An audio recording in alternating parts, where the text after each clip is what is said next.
So thank you very much for joining this seminar this morning. I know, as Seno and Sana had said last week, some of you I know had joined a presentation as well. So this is just a bit of a follow-up to that. But my name is Brett McLean, and I'm with Cape Breton University in Nova Scotia, Canada. I'm very happy that you've joined today because certainly Pakistan is a market that we're very keen to engage with a lot more. SDS, or the Student Direct Stream, has now been approved for students that are looking to apply to study in Canada.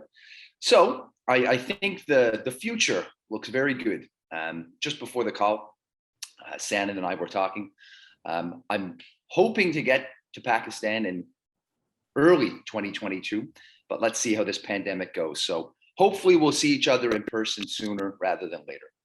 But considering that, let me share my screen here and we'll start the presentation. It's this slide, this PowerPoint, I usually take about 25 to 30 minutes to go through the presentation. If you do have any questions, perhaps we could just save them until the end, or you could put them in the chat box as we go along. So I guess the first place we usually like to start is why Canada? Students from Pakistan, of course, have a long history of going to the United Kingdom, the United States, Australia, and elsewhere. But why should students look at Canada? Well, one of the reasons why, I would say, is that 98% of our universities and colleges are publicly funded, government-regulated institutions. There are a few private institutions here in Canada. University of Canada West, the Toronto School of Management, there are two big ones. But for the most part, every school in Canada is a publicly funded institution. And I think that's important to note because when your students do graduate, of course, you want their degree recognized not just in Canada, but of course in the United States, Europe, the Middle East, and elsewhere. The other thing is that there's a very diverse community in Canada. Canada has a long history of immigration and a long history of people coming to study here. It's a very safe country to live in. And it's certainly a place where, relative to other countries like the UK or the US, the tuition is very, very competitive. We'll talk about the tuition in a moment, but certainly if students are looking for a safe but well-priced international education, this is definitely something that we can offer. Now, in terms of where we're at in Canada, we, of course, are a very large country. And many of you probably have sent students to places like Vancouver, Toronto. Certainly, I know Brampton, Ontario has a large community from Pakistan. But Nova Scotia is a province on the far east coast of Canada. We're right on the Atlantic Ocean. And Cape Breton is a region of the province of Nova Scotia. There's actually two main cities in Nova Scotia, Halifax and Sydney, not to be confused with Australia. But we are a smaller province. We're only about 1 million people, but we do have direct flights to Toronto, to Montreal, to Halifax. And it's a place where if students are looking for more of a relaxed pace of life, this is what we do have to offer. If students are looking for a city, of 4 or 5 million people, that's really only a few cities in Canada, like Toronto or like Vancouver. To put that in perspective, we are about a 2-hour flight from Toronto or about a 2-hour flight from New York City in the United States. But we do get probably 3 to 4 million tourists every year, usually from the United States or Europe, that are coming for our beach resorts, golf resorts, ski resorts, nature, things like that. So depending on what your students or perhaps their families are looking for, this could be a wonderful option. It might not be for them. Now, in terms of the weather and climate, Canada, of course, is a fairly cold country, but Nova Scotia is actually the warmest province in Canada. Our winters last only about 3 months, and because we are right on the Atlantic Ocean, it stays relatively warm in the winter, going down to about -5, and goes up to about 35 degrees in the summer. Of course, depending on where you're coming in from Pakistan, this might be very, very cold, or it might be very normal. I imagine students coming from Sindh were going to find this a bit different than students, say, from the north. But everyone usually does get used to it fairly quickly. Now, in terms of the university, we are a smaller university. we're only about 6,000 students, but we do have over 2,500 students from 56 different countries. At the moment, we do have a lot of students coming from Europe and the United States on exchange, but we do have students coming from Latin America, Asia, Africa. We currently do have students from Pakistan. I think it's not a huge amount. I mean, it's probably only a couple of dozen, but certainly we would be really keen on having more of your students, and we'd love to welcome them in 2022. Now, in terms of the options, we do have both undergraduate and graduate options. We do not have a PhD program. The highest level that we do go up to is a Master's of Business Administration, which does have a GMAT requirement. But if you do have students that are looking for, say, a post-baccalaureate diploma, which is higher than a degree, but less than a master's, we do have this at a very good price, and that does not require the GMAT. But we also have a large range of undergraduate programs for students directly from high school. Before we get into the programs, I do just want to confirm that as a public university, students are able to work part-time while they study with us. They can work up to 20 hours a week between September and April, and full-time on scheduled breaks during the school year, like reading week or Christmas, as well as between May and August. It is important to note that students must be registered in at least 3 subjects during the school year to be eligible to work part-time. Students can't take a semester off or only take one subject a semester. They have to be at least enrolled as a full-time student. And of course, when students do graduate, Nova Scotia has some very, very attractive postgraduate work options. Students can actually apply for permanent residence through some of these streams within 6 months.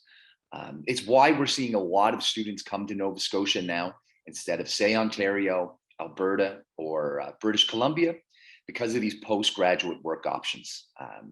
It can take upwards of 5 years to apply for permanent residence in other provinces, but because we have the Atlantic Immigration Program, Study and Stay, as well as the other provincial nominee programs and express entry, Nova Scotia has a lot of options for students that are looking for settlement options. Now, in terms of the tuition, we are going to talk about tuition, but tuition is based on how many subjects you take per semester. So a student that takes 3 subjects one semester is going to pay less than a student who takes 5 subjects. In the end, everyone ends up paying the same amount. It just depends on the time. If you take 3 subjects a semester, you have to go for an extra couple of semesters.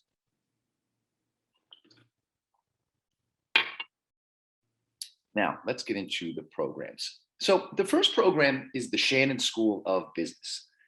This is where all of our business programs are offered.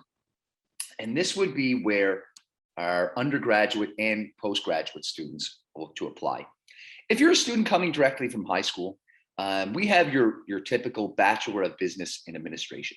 It's a 4-year program whereby when you apply just for the general BBA for year 1.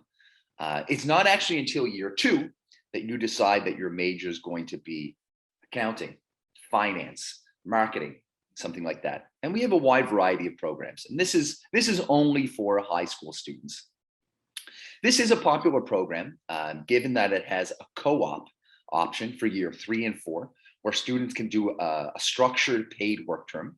But it's also a great program because if students are looking to go into a wide variety of options in graduate school, a BBA is always good to have. The next option we have, and it's very, very popular, is the Bachelor of Hospitality and Tourism Management. This is a 3-year program, not 4. And the reason why it's 3 years is because students are required to do 2 paid 4 months of internships. So 8 months in total. And those 8 months of the internship actually make up the 4th year, even though it's done within the 3 years. In year 2 and year 3, students actually do 8 months of class and then 4 months in the summer of their work term. And this is actually one of our oldest programs that we have. We're one of the only universities in North America partnered with the Intercontinental Hotel Group. And because we actually have a required paid internship, we help students find a job. We have a lot of tie-ups with golf resorts, ski resorts, cruise line industries, restaurants. So if students are looking to stay in Cape Breton after they graduate, this is a great way to get your foot in the front door of a business, of a hotel chain, of some employment opportunity. At the moment, there's actually not enough people to fill the labor market for the hospitality industry. If you get an opportunity later on, type in job shortages Cape Breton. There's businesses calling our university weekly, asking if their students available to work for them. So despite being a small place to live, there are a lot of opportunities here for work. And particularly if you're looking for a postgraduate work permit or permanent residence, having a job is going to be very important after you graduate. Now, this is the undergraduate options. Excuse me, sorry. The post-baccalaureate business programs, these are programs designed for someone who already has a degree. It doesn't have to be a business degree. We have a lot of people applying for post-baccalaureate programs as an engineer, coming from a health sciences background, coming from a social sciences background. It doesn't have to be a business background. And these 4 programs are all 2 years in length, 3 semesters in class. The final semester is either going to be a paid internship or unpaid internship. If a student is getting at least a 70% in year 1. The internship is based on your grades in year 1.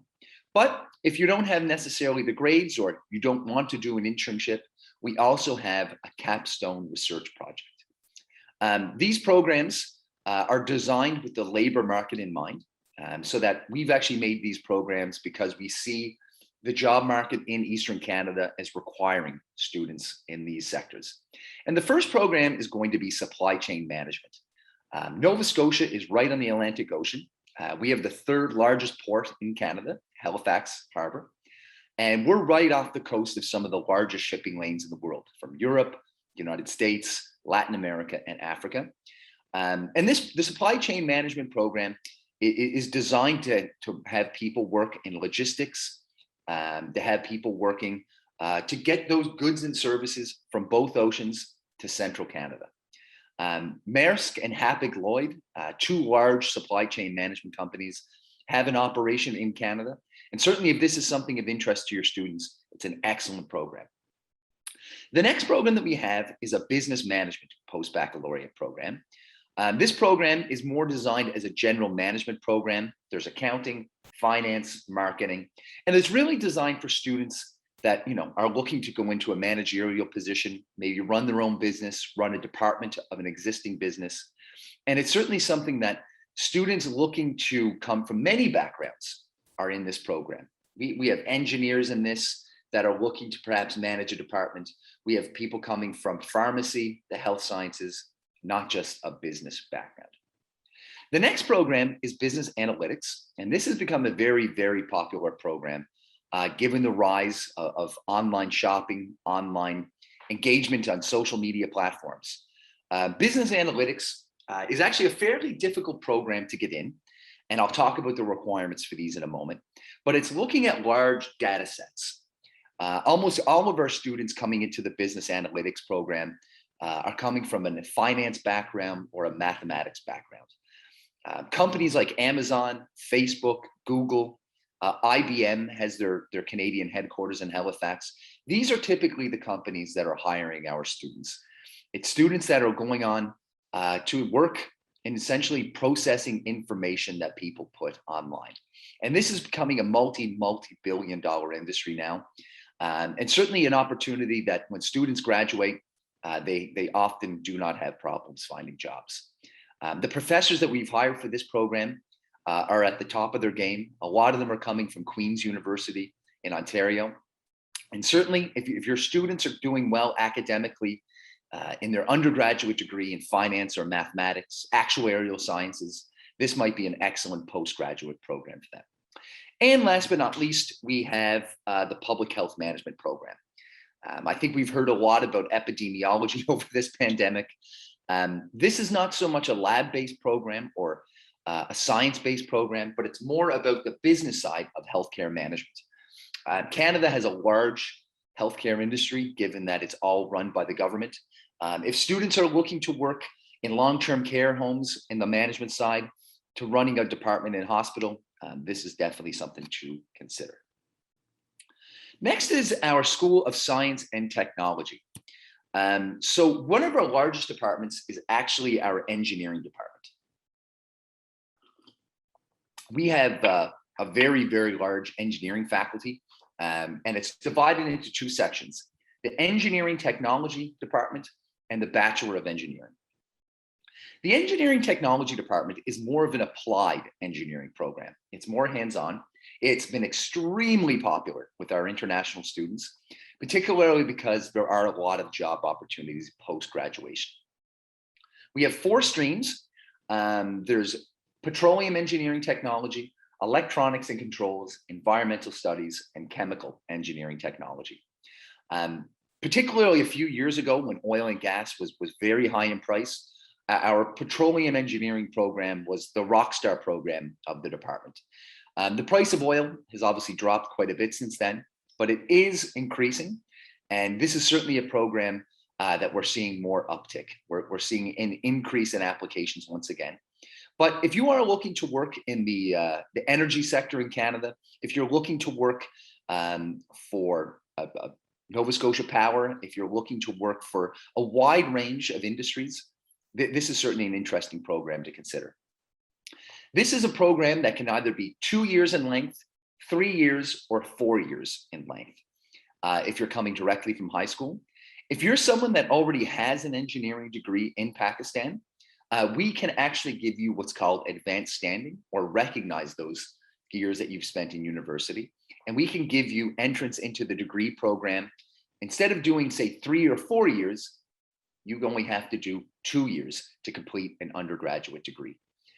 In the end, you do ultimately only get a bachelor's degree. It's not a postgraduate program, but it is a way to not have to start from the beginning. You can actually work in Canada as an engineering technologist once you graduate without having to do another 4 years. It is important to note about this program is that it is not a professional engineering qualification. This is actually the bachelor's of engineering that we have. And this is the other engineering. So this is the more traditional engineering people think about. When you graduate, you can go on to qualify for your professional engineering qualification. This is a 4-year program. You do 2 years with us at Cape Breton University and then automatically transfer to Dalhousie for the remaining 2 years. In the end, you actually get a Dalhousie parchment. And this is what every university in Nova Scotia must do. Dalhousie is the only university that can give the 4-year qualification. So you simply do year 2 with us and go on to them. And this would be your typical engineering: civil, electrical, mechanical, environmental, computer engineering. We don't have software engineering and we don't have computer science at the university. But this is program with us. It is much more affordable for year 1 and year 2 than Dalhousie. We're only charging about half the price, even though you ultimately get a Dalhousie qualification. So that's the engineering department. Next would be your typical Bachelor of Science, a 3 or 4 year degree in biology, chemistry, maths, psychology.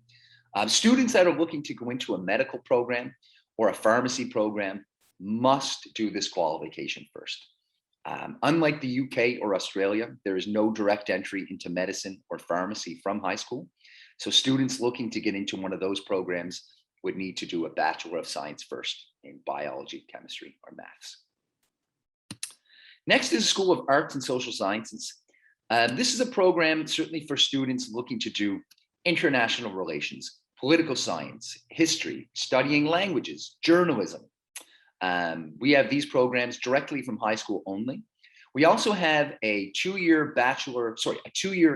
diploma in public administration. We have a Bachelor of Arts and Community Studies. This is usually for people that want to go into policing or social work. And we also have something called the Bachelor of Arts and Science in the Environment. This is a program for students that are looking to get a very science-based program, experience in the laboratory, but also that has a component of writing. There's a lot of writing work that must be done. And finally, we have the School of Arts and School of Education and Health. This is a program that's either as a 4-year program directly from high school, or similar to the engineering technology program, we could give you 2 years advanced standing if you already have a science-related degree. This has been a very, very popular program since the pandemic has started, because it's really focused on the prevention of disease through air, water, and food. It's a real program based on epidemiology. And prior to the pandemic, it was often quite difficult to explain what's the difference between a Bachelor of Science and a Bachelor of Health Science. And what this program does is it teaches students how to prevent the spread of disease, make sure that people don't get sick rather than treating them once they are sick. Given the popularity of this program, it's now actually capped at 100 students. So if you do have students interested to apply for this, I would recommend applying early. We only have 100 seats available, and certainly I would suggest getting the application in early. In terms of the programs, that's kind of it. We have over 100 different programs, so I can't really talk about all of them in great length, but I would say this. If you have students looking to go to a public university at a competitive price of about 18,500 Canadian dollars a year, this is what we're offering. The overall requirements are you need a 65% in your undergraduate degree. For the post-baccalaureate programs, we need a 70% Canadian. And for the business analytics, 2 maths and sciences in your undergraduate degree of at least 75%. The programs that we do offer are available 3 times a year. So we'll talk about intakes in a moment. But when a student is accepted to Cape Breton University, before they can register for their subjects, they must schedule academic advising. And this only takes about 5-10 minutes, but every student, whether they're Canadian or from Pakistan, must meet over the phone, email, WhatsApp with either a faculty or employee of CBU to help them choose their subjects. Once this is done, they can then register for classes. With the acceptance letter, there's also going to be an international student checklist, and this is going to be very important for all of the next steps you must take, paying your tuition deposit, registering your CBU email address, organizing your airport pickup, all of those things. Once a student does arrive on campus, we have a week of international orientation whereby we show them around campus, help them get a mobile phone, get their bank account set up, and essentially guide them through what life is going to be like living in Canada. We do have a very vibrant campus life. We have a wide variety of students. This photo here is of the Afro-Caribbean Week. We have a lot of students coming from I think 20 different countries in Africa, but also from Jamaica, from Trinidad and Tobago, from the Bahamas, Bermuda. So certainly any students that you have that want to come, that want to bring their traditional dress, please, we would strongly encourage that. In terms of sports and athletics, we do have a lot of students that are interested in sport. We have a very good basketball team, as very, very good football or soccer team.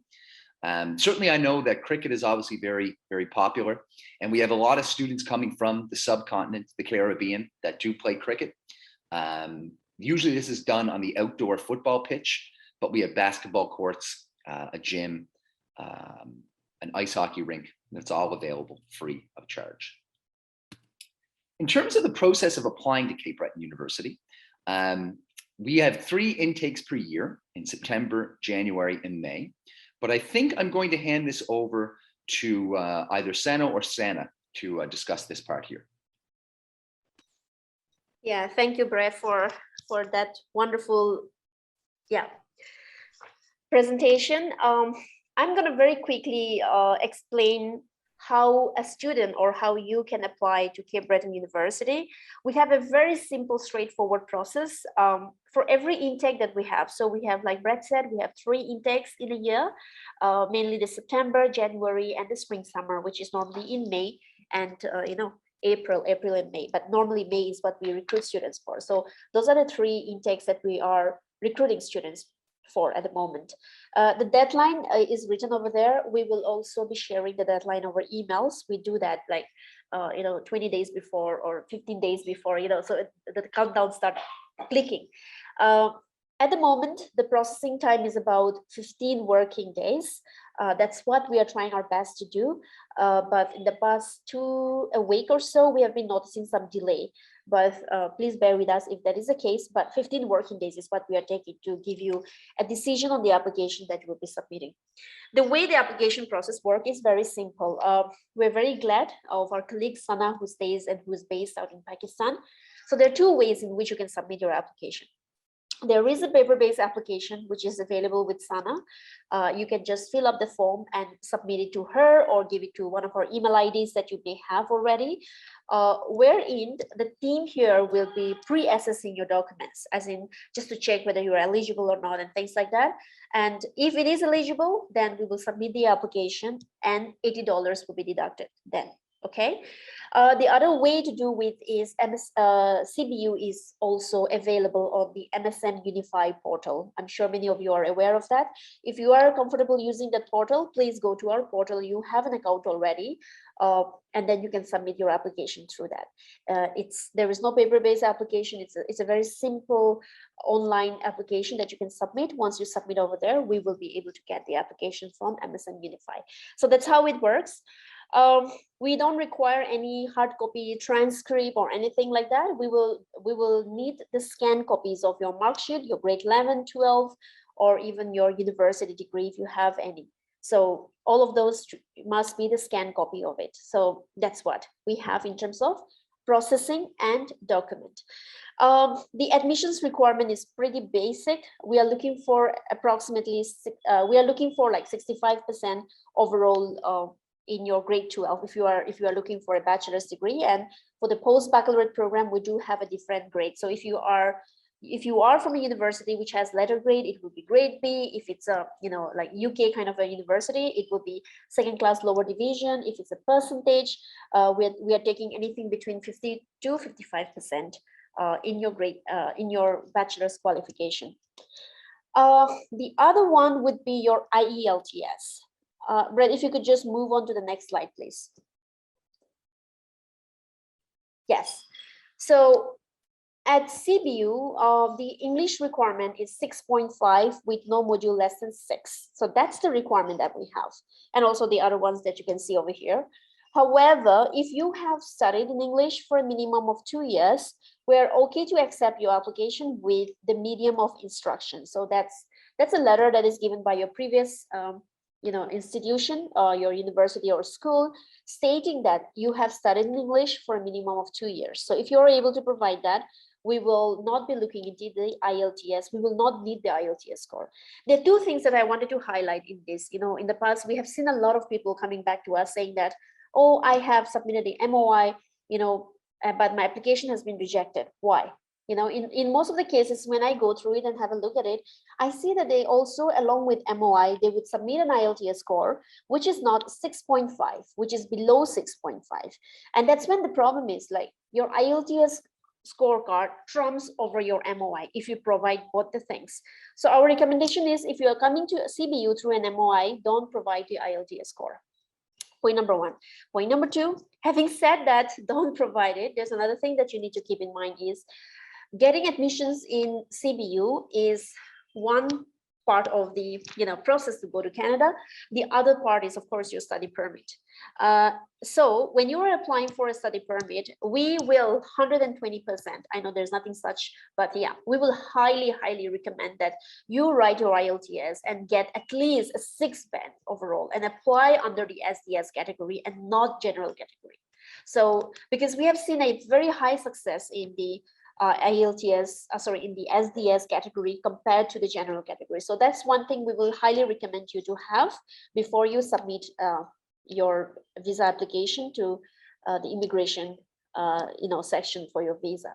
So those are the 2 things that you might want to keep in mind when you apply for CBU, and particularly regarding the English proficiency requirement. Yes, Brett, that is it from my end. Very good. Okay, so thank you for that, Seno. Moving on, if we can, there we go. So when a student is accepted at Cape Breton University and they make their study permit application and receive the study permit application, they're going to need somewhere to live. We do have very nice on-campus accommodation for our first-year students. We actually give priority to first-year students over everyone else because obviously they're the ones mostly in need. I would strongly recommend for your students coming to Nova Scotia for the first time to live on campus. It really takes away a lot of the stress. They're coming to a new country. They're going to be tired after a long flight.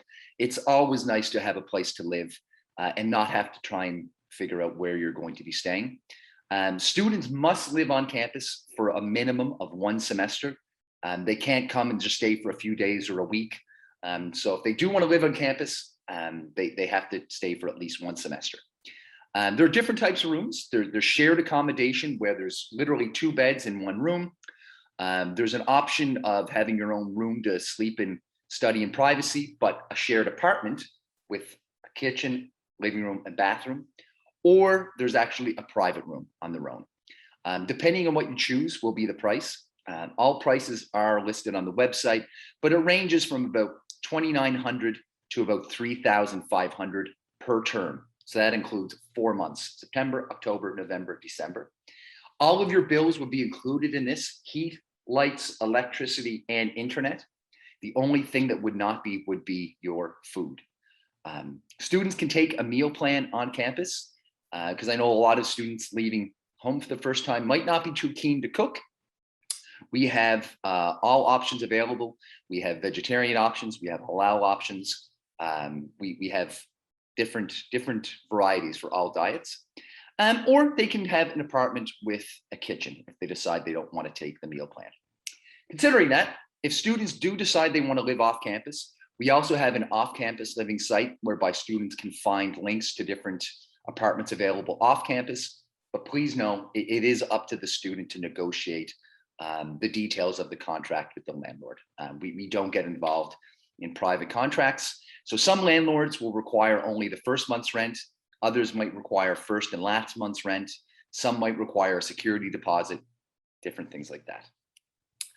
In terms of being accepted to CBU, once students are accepted, it is extremely important to register your CBU email address, okay? I know we talked about academic advising before registration, but students must register their CBU email address. Once a student has been accepted to Cape Breton University, we no longer send information to their personal email account. It goes only to their CBU email account. The next step, and this is all in the student acceptance package, is then paying your tuition deposit. When students apply for the visa, they need to show that they can financially support themselves. This is all done through our third-party banking portal with CIBC Bank. It's one of the major banks in Canada, and it's a very simple process. We strongly advise, whether you're doing SDS or non-SDS applications, to pay the first year tuition. If a student is rejected the visa, we will, of course, refund that money immediately. But if a student is accepted for the visa but decides they want to change the institution, unfortunately, we're not able to provide that. We need to see you come to CBU if they have the visa. Last but not least, if for some reason a student applies for the visa for, say, the January intake, but they don't get the visa in time for classes, the offer letter is valid for 1 full year. A student who applies for January, we will hold their seat for January, for May, for September 2022, and even January 2023. The student is not able to make it for the intake they've registered for, they must deregister from their classes. If students do not deregister from their classes, they will be charged for those subjects, and we don't want to see that. It's kind of like going to a hotel. If you book a hotel room, but then you don't turn up, you still get charged for the deposit. So it's very simple to deregister. We just need you to do that if they don't have the visa in time. And I would usually say if a student cannot make it for the first day of class, they should deregister. In terms of the information on CBU, I think that's pretty much it from my side. Perhaps we could take some time, Sano, to go over some questions or any things that I'm sure I've missed. Stop this shit there. Yes, I think, Sana, if you want to pitch in anything, please do that. But before we jump into the question, if there is any, I would like to explain a little bit about our operations in Pakistan. Yeah. So we have been trying our level best. I especially, and Brett as well. We've been trying our best to explore the Pakistani market and also to have some students from Pakistan, because believe me, we do have a good number of students coming in from India, from Bangladesh, and now I think Nepal is picking up, and Sri Lanka will also and may also pick up very soon. Yeah, so that's one of the reasons, and we were very glad when we had our colleague Sanaka came in to to support the operation in Pakistan. So the way we work here is that for all this Indian subcontinent region, CBU has collaborated with M Square Media. That's where I am from. That's where Sana is from. Wherein we are responsible for all the Asian network, Asian management. So that is including your agreement, your certificate. Of course, your agreement comes directly from CBU. Your certificate comes directly from CBU, and so is your commission. Okay, but we are the facilitating office where we are operating in that way. And Sana is going to be your point of contact for those of the agents who are here for any sort of things, be it the application, you need some, let's say you need some materials. I just dropped her an email this morning. She will have some, I don't know, some goodies like pen or I don't know, brochures and whatever that you use for, promotion. So she will be able to probably, distribute those to your offices when she visits. And that's how we want to do it. Also for seminars and webinar like this, Sada will be in touch with you for all CBU related activities in Pakistan. Okay, that's how we're going to work. So what is the plan that we have in Pakistan? Very, very simple in probably 3 lines. We are definitely looking to expand our network in Pakistan. By that, I mean to expand or to add on more agencies on board with us to work as a direct representative or as a direct agent for CBU. Okay, we aren't definitely looking for a huge. We have closed our network in India already. I don't know if some of you guys are aware of it. We have closed the network. We already work with a lot of people here in India.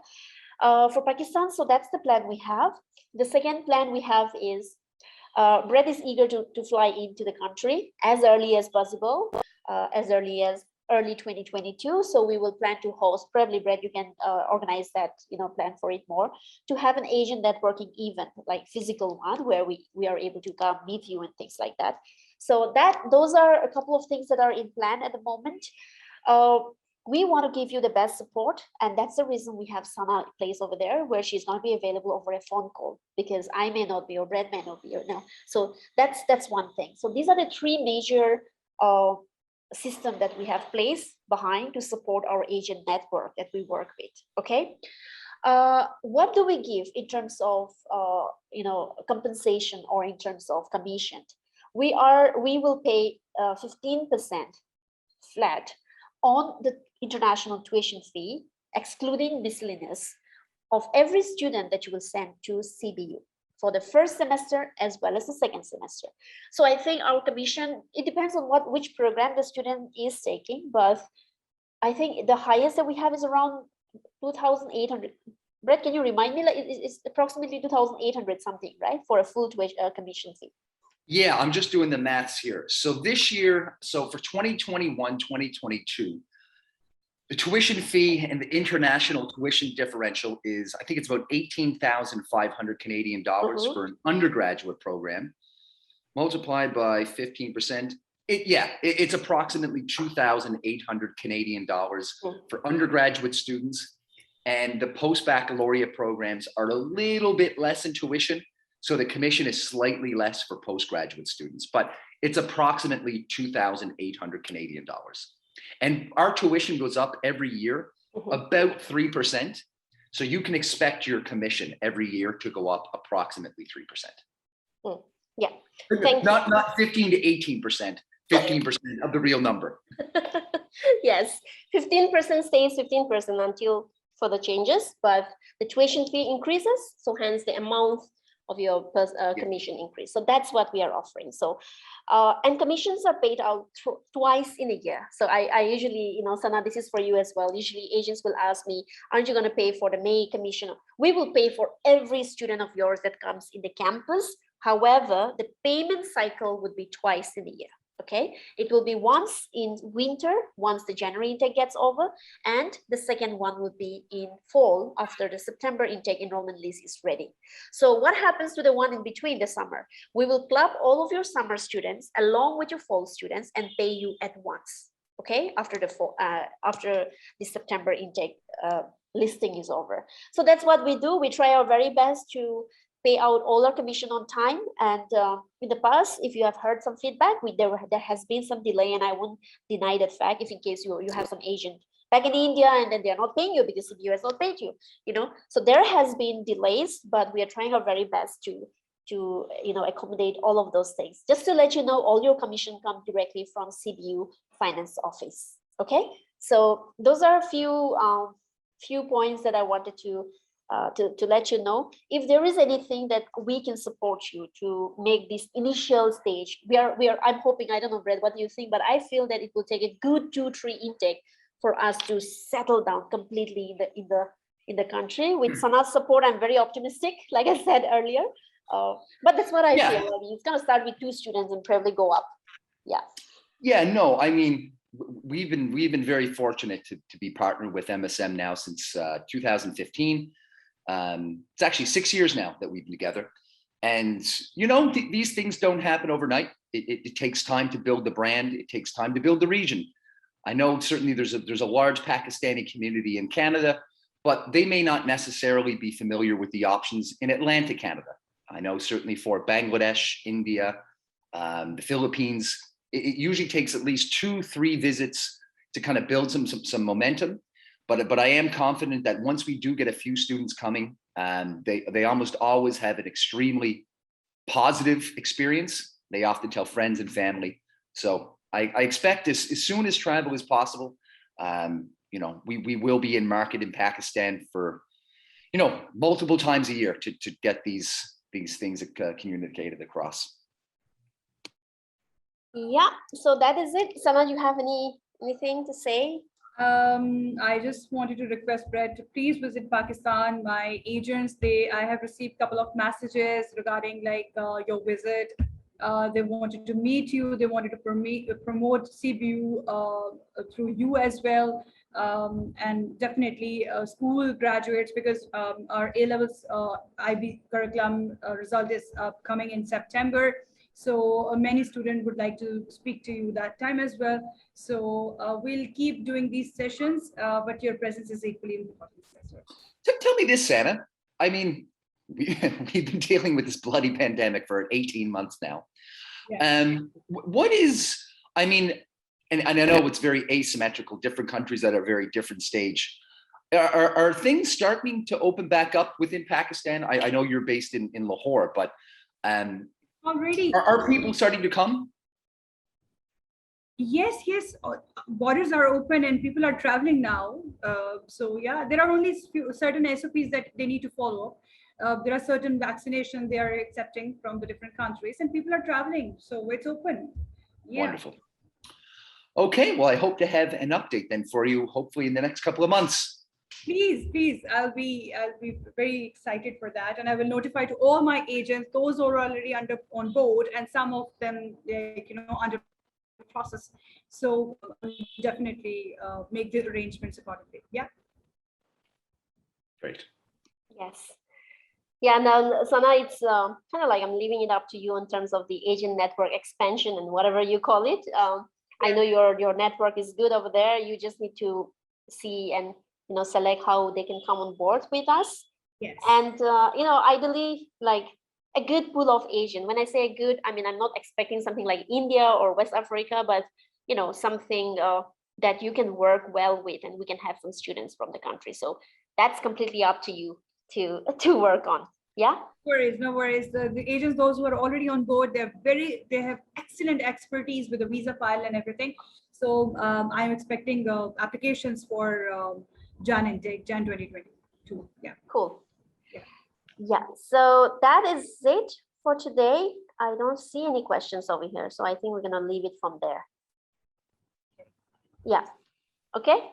Okay, thank you. Thank you. Yeah, Thank you very much, everyone. And I'll see you. Are you going to be with us with Raj, right? I am gonna be with Yeah. you, yeah. If you need anything from my end, Santa, just drop me a message. Thank you. Bye-bye. Bye. Okay, bye.